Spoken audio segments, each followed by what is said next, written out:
اسلام کی بہار بہار شریعت۔ الحمد للہ رب العالمین والصلاة والسلام علی سید الانبیاء والمرسلین۔ ناظرین کرام، السلام علیکم ورحمۃ اللہ وبرکاتہ۔ میں ہوں آپ کا میزبان حافظ محمد طاہر قادری اور آپ دیکھ رہے ہیں IDS بہار شریعت۔ آپ اگر کوئی مسئلہ جاننا چاہتے ہیں تو اسکرین پر نمبرز بھی آ رہے ہیں، ای میل ایڈریس بھی آ رہا ہے، مسئلہ ٹائپ کیجیے اور ہمیں سینڈ کر دیجیے۔ ہم کوشش کریں گے کہ آپ کا سوال بھی اس پروگرام میں شامل کیا جائے۔ ہمارے ساتھ تشریف فرمائے حضرت علامہ مولانا طاہر مدنی صاحب، آپ کو بھی السلام علیکم ورحمۃ اللہ وبرکاتہ۔ وعلیکم السلام ورحمۃ اللہ وبرکاتہ۔ جزاک اللہ خیرہ۔ ناظرین کرام، نبوت و رسالت کے تعلق سے اس موضوع سے متعلق الحمدللہ یہ سیشن ہمارا چل رہا ہے۔ 6 ایپیسوڈز ہمارے پیچھے ہو چکے ہیں، اب یہ 7واں ایپیسوڈ ہے، 7ویں قسط ہے، جس میں مزید سوالات شامل ہو رہے ہیں۔ یقین مانیں اتنا معلومات کا خزانہ ہاتھوں میں آ رہا ہے اور الحمدللہ دل میں اتر رہا ہے کہ میں بتا نہیں سکتا آپ کو کہ کیا میری کیفیت ہو جاتی ہے کہ جب میں یہ مبارک ذکر سنتا ہوں ہمارے پیارے آقا صلی اللہ علیہ وسلم کی شانیں جو اللہ تبارک و تعالیٰ نے اپنے محبوب کو عطا فرمائی ہیں، جب وہ علماء کرام بیان کر رہے ہوتے تو پھر ایک رنگ ہی الگ ہوتا ہے۔ تو یہ اس کو صرف آپ پروگرام مت سمجھیے گا، یہ ایک مبارک ذکر کی ایک پیاری سی محفل ہے جو انشاءاللہ ہمیں دنیا و آخرت دونوں میں فائدہ دے گی۔ آئیے سوالات کا آغاز کرتے ہیں۔ علامہ صاحب یہ ارشاد فرمائیے گا امام اہل سنت سیدی اعلیٰ حضرت کا یہ بہت ہی خوبصورت شعر کہ خدا کی رضا چاہتے ہیں دو عالم، خدا چاہتا ہے رضائے محمد۔ اس شعر کا کیا معنی ہے، کیا مفہوم ہے، اور پھر اس میں عقیدہ کیا ہونا چاہیے؟ ارشاد فرما دیں۔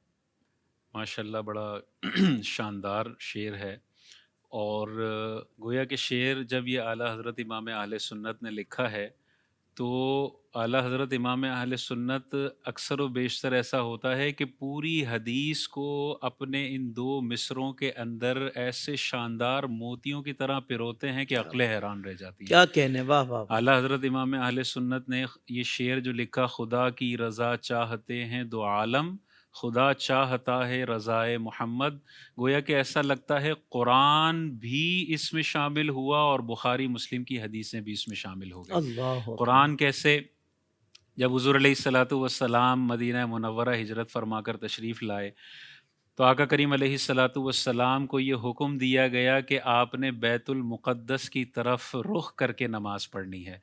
تاجدار کائنات صلی اللہ علیہ وسلم کی یہ خواہش تھی کہ اللہ تبارک و تعالیٰ بیت المقدس کو تبدیل فرما کر کعبۃ اللہ کو مسلمانوں کا کعبہ بنا دے، قبلہ بنا دے۔ سبحان اللہ۔ اللہ تبارک و تعالیٰ نے اس پوری رضائے محمد کو کیسے شاندار انداز میں قرآن مجید میں ذکر فرمایا۔ اللہ تعالیٰ ارشاد فرماتا ہے قد نرا تقلب وجہک فی السماء، اے حبیب اللہ تبارک و تعالیٰ آپ کا بار بار نظر اٹھا کے آسمان کی طرف دیکھنا دیکھ رہا ہے۔ اللہ اکبر۔ یعنی آپ جو رضا دل میں رکھے ہوئے بار بار آسمان کی طرف دیکھ رہے ہیں، آپ کی اس ادا کو اللہ تبارک و تعالیٰ ملاحظہ فرما رہا ہے۔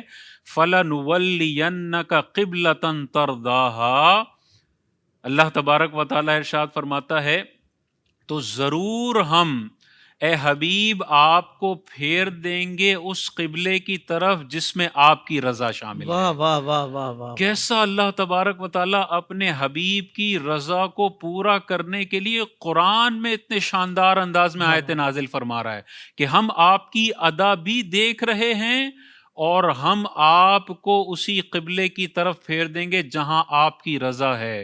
اور پھر اللہ کا حکم آیا دوران نماز کہ بیت المقدس سے اپنا چہرہ پھیر لیجئے کعبۃ اللہ کی طرف۔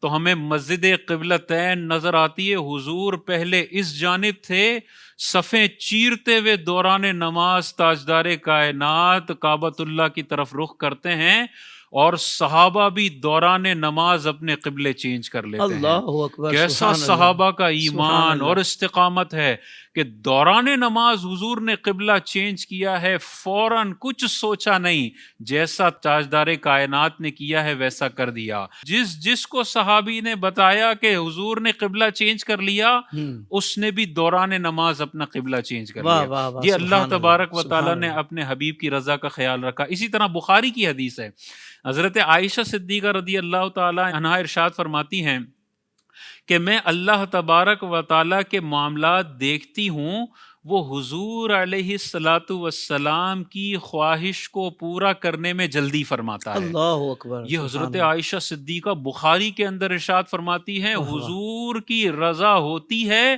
میں دیکھتی ہوں، میرا مشاہدہ ہے، اللہ تعالیٰ اس رضا کو پورا کرنے میں جلدی فرماتا واہ ہے۔ واہ واہ، اسی طرح سبحان اللہ، سورہ والضحیٰ میں ہمیں یہ شاندار آیت نظر آتی ہے، وَلَسَوْفَ يُعْطِيكَ رَبُّكَ فَتَرْضَىٰ، اے حبیب ان قریب آپ کا رب آپ کو اتنا عطا فرمائے گا کہ آپ راضی ہو جائیں گے۔ سبحان اب اللہ، دیکھیں، سبحان اللہ، اللہ تبارک و تعالیٰ اپنے حبیب کی رضا چاہ رہا ہے، لیکن حبیب اس رضا کے جواب میں اللہ سے کیا مانگ رہے ہیں؟ اللہ سے میرے حبیب مجھ گناہ گار کے لیے جنت مانگ رہے ہیں اللہ کہ یا اکبر، اللہ پھر میں اس وقت تک راضی نہیں ہوں گا جب تک اللہ میرا اکبر، آخری امتی جہنم سے نکل کر جنت میں داخل نہیں ہو جاتا۔ سبحان اللہ، سبحان اللہ، اور یہ دیکھیں، یہ رضائے مصطفیٰ، آج کعبے کو اتنی عظمتیں اور رفتیں ملی ہیں، یہ حضور کا صدقہ ہے۔ بے شک، کعبہ بنا تب ہے جب تاجدار کائنات نے یہ خواہش کا اظہار فرمایا کہ اللہ قیامت تک اسے کعبہ بنا دے۔ واہ آج واہ، اگر کعبہ بنا ہے تو کعبہ حضور کے ایک فرمان اور خواہش پر بنا ہے۔ سبحان اللہ، تاجدار کائنات کی شان وراء الورا ہے۔ کیا کہنے، سبحان اللہ، سبحان اللہ۔ حضرت شفاعت کے حوالے سے بھی ظاہر بات ہے کہ بہت اچھی معلومات ہمیں قرآن و حدیث کی روشنی میں ملتی ہے۔ یہاں میرا سوال یہ ہے کہ شفاعت کبریٰ سے کیا مراد ہے اور یہ کس کو حاصل ہوگی؟ بسم اللہ الرحمن الرحیم۔ شفاعت کی بہت سارے درجے ہیں، لیکن جو سب سے اس کا بلند درجہ ہے وہ شفاعت کبریٰ ہے، سبحان اور اللہ، یہ روئے زمین پر تمام مخلوقات میں شفاعت کبریٰ کا جو مقام اللہ تبارک و تعالیٰ نے عطا فرمایا وہ تاجدار کائنات کو عطا فرمایا ہے۔ سبحان اللہ، اور وہ کیا مقام و مرتبہ ہے؟ میدان محشر کا ایک دن 50,000 سال کے برابر ہے، سورج سوا نیزے پر ہے، زمین تانبے کی ہے، اور لوگ اس دن کی دہشت سے اور اس دن کے عذاب سے بڑے پریشان ہیں، اور ساری مخلوقات جائیں گے حضرت آدم علیہ السلام کے پاس۔ وہ کہیں گے آج اس منصب پر میں فائز نہیں ہوں، کسی اور کے پاس جائیں اور مدد کا مطالبہ کریں۔ اللہ اکبر، اب علماء یہاں پر ایک اور نقطہ بتاتے ہیں، یہ شفاعت کی ساری حدیثیں دنیا میں ہم نے پڑھی ہوئی ہیں نا، ہمیں پتہ ہے کہ آدم نے اس دن مدد نہیں کرنی، ابراہیم نے کہنا ہے اذهبوا الی غیری، موسیٰ نے کہنا ہے اذهبوا الی غیری، میرے علاوہ کسی اور کے پاس جاؤ، کسی اور کے پاس جاؤ، کسی اور کے پاس جاؤ۔ ہمیں سب کو پتا ہے میدان محشر میں صرف ایک ہستی ہے جنہوں نے ہماری مشکلیں حل کرنی ہیں، اللہ اکبر، لیکن میدان محشر میں ہم پہلے آدم کے پاس کیوں جائیں گے؟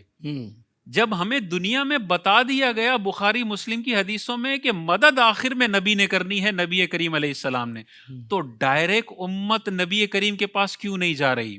علماء اس کی شرح میں لکھتے ہیں میدان محشر میں اللہ یہ ساری حدیثیں امت کو بھلا دے گا، ان کو پتا چل جائے گا تو جو میری نبی کا پروٹوکول ایک سیٹ ہوا ہے کہ ساری مخلوقات منع کر دے گی، تو پتا چلے گا آج شفاعت کبریٰ کی چابی تاجدار کائنات کے پاس ہے۔ اللہ اکبر، اللہ اکبر، یہی وجہ ہے نا میدان محشر کا جو پورا منظر ہے اس کی ایک حکمت علماء یہ بھی بیان فرماتے ہیں کہ ان کی شان محبوبی دکھائی جانے والی ہے۔ واہ جی واہ، فقط اتنا سبب ہے انعقاد بزم محشر کا کہ ان کی شان محبوبی دکھائی جانے والی ہے۔ واہ واہ، تو ہم سب یہ حدیثیں بھول جائیں گے، سارے انبیاء کے پاس روتے بلکتے جائیں گے، کافر بھی جائے گا، مسلمان بھی جائے گا، حساب شروع نہیں ہو رہا ہے اور ہم یہاں تک اپنے پسینوں میں ڈوبے ہوئے ہیں، ہم بہت زیادہ عذاب کے اندر ہیں، حساب و کتاب شروع ہو جائے۔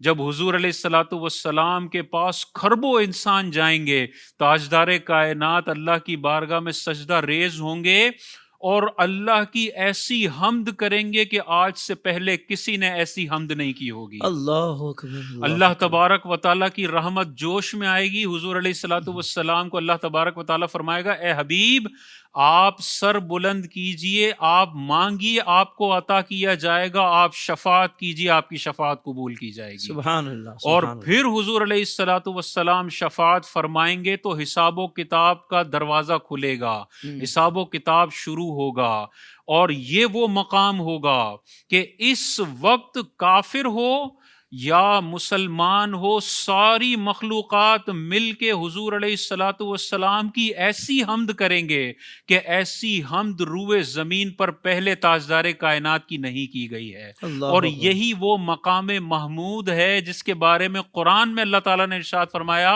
اے حبیب ہم آپ کو ان قریب مقام محمود پر فائز فرمائیں گے۔ سبحان اللہ، یہ وہ سبحان مقام محمود ہے کہ کھربوں انسان، آدم سے لے کر آخری قیامت تک کے انسان تک، شفاعت کبریٰ پانے کے بعد تاجدار کائنات کی ایسی حمد کریں گے کہ پہلے ایسی حمد نہیں کی گئی ہے۔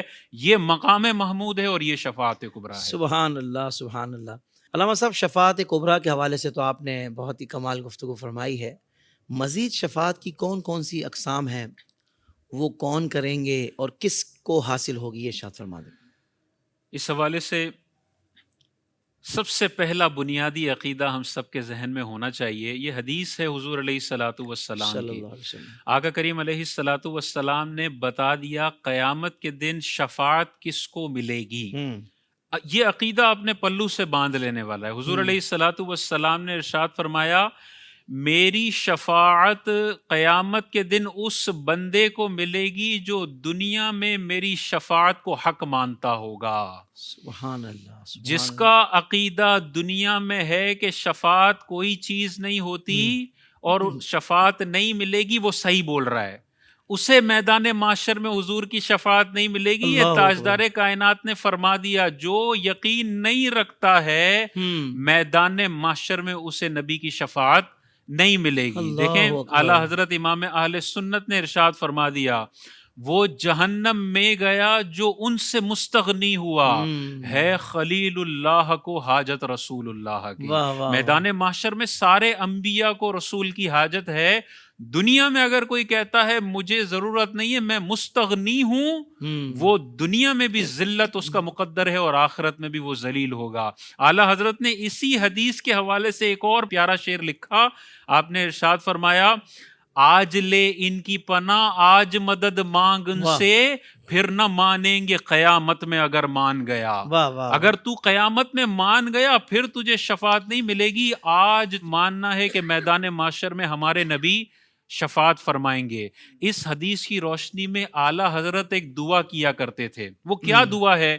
یہ دعا ہمیں بھی شامل اپنی دعاؤں میں رکھنا چاہیے، جو دعا اعلیٰ حضرت نے ساری زندگی مانگنے کی کوشش کی۔ وہ کیا دعا ہے؟ آپ ارشاد فرماتے ہیں، یا اللہ تو جانتا ہے ہم تیرے حبیب محمد مصطفیٰ صلی اللہ علیہ وسلم کی شفاعت پر ایمان لائے ہیں، اے اللہ عز و جل ہمیں دنیا اور آخرت میں لائق شفاعت بنا دے۔ سبحان یہ اللہ۔ دعا ہمیشہ کرنی چاہیے، یا اللہ میں تیرے حبیب کی شفاعت پر سچے دل سے ایمان لاتا ہوں، مجھے دنیا میں بھی اور آخرت میں بھی لائق شفاعت بنا دے۔ اور جب روضہ رسول پر جائیں جی تو اسألک الشفاعت یا رسول اللہ، یا رسول اللہ میں آپ سے آپ کی شفاعت مانگتا ہوں، میدان محشر میں اپنے رحمت بھرے ہاتھوں سے مجھے حوض کوثر کے چھلکتے ہوئے جام بھی پلا دیجئے گا، اور پل صراط بھی بجلی کی تیزی کے ساتھ پار کروا کے جنت میں اپنا پڑوس عطا فرما دیجئے گا۔ سبحان اللہ۔ مجھے سید اعلیٰ حضرت کا وہ کلام جو آج کل میں محافل میں پڑھ رہا ہوں کہ حرز جاں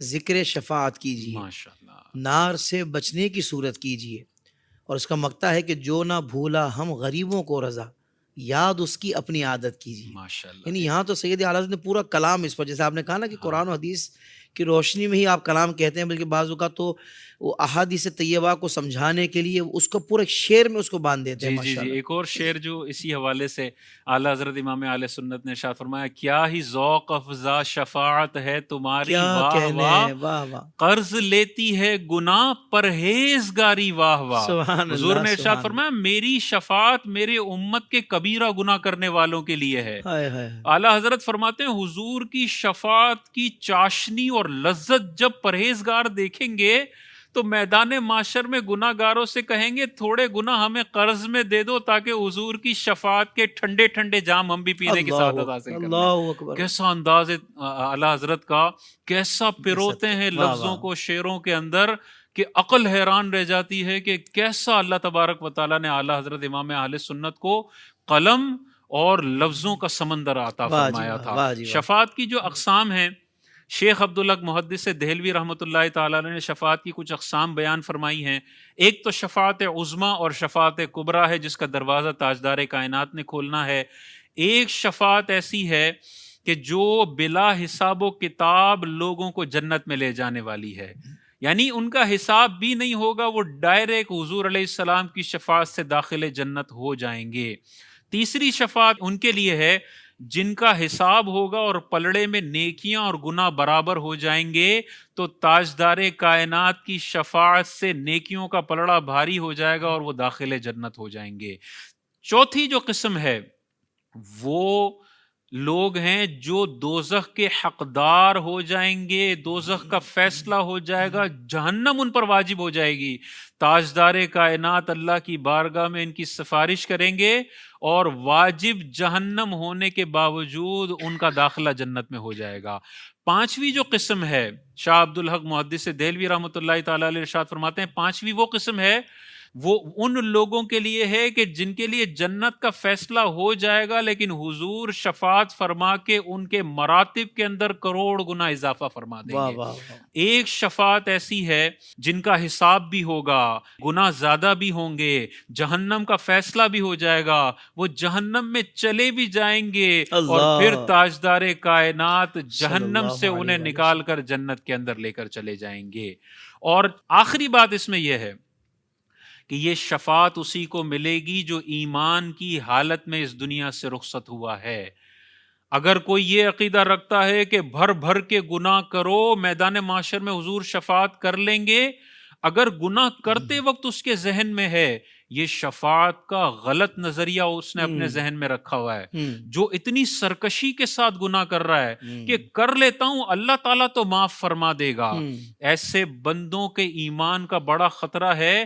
جو سرکشی کے ساتھ گناہ کرے اور گناہ کرتے وقت اس کے ذہن میں ہو اللہ تو معاف کرنے والا ہے، کھل کے اللہ کے احکامات کو اپنے پیروں تلے روندو، الیاذ باللہ، ایسے لوگوں کے بارے میں یہ خدشہ ہے کہ مرنے سے پہلے اللہ تعالیٰ ان کا ایمان بھی سلب کر لے گا۔ اللہ جو اتنی سرکشی کے ساتھ کر رہا ہے حافظ، اور مرتد ہو کر اگر یہ مرا، پھر دنیا کی کوئی طاقت اسے جہنم سے نہیں نکال سکتی، یہ اللہ تعالیٰ کا فیصلہ ہے۔